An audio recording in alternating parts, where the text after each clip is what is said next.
नमस्कार, India now 24 चॅनलमध्ये आपलं स्वागत आहे।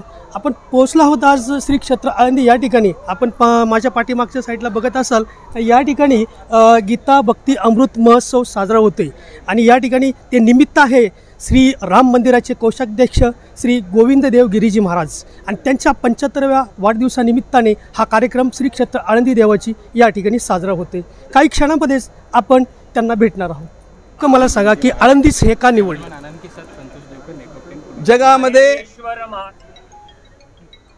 जगातल्या सगळ्या तीर्थक्षेत्रांच्या मधनं मी गेलो आणि माझं सगळ्यांच्याबद्दल अत्यंत अनुकूल आणि श्रद्धेचं मत आहे। तरी पण माझी सर्वात जास्त श्रद्धा आळंदीवर आहे आणि आळंदीच्या संत ज्ञानेश्वर माऊलींची संजीवन समाधी हा जगातला सर्वात मोठा आध्यात्मिक डायनामो आहे, अशा प्रकारची माझी श्रद्धा आहे। धन्यवाद।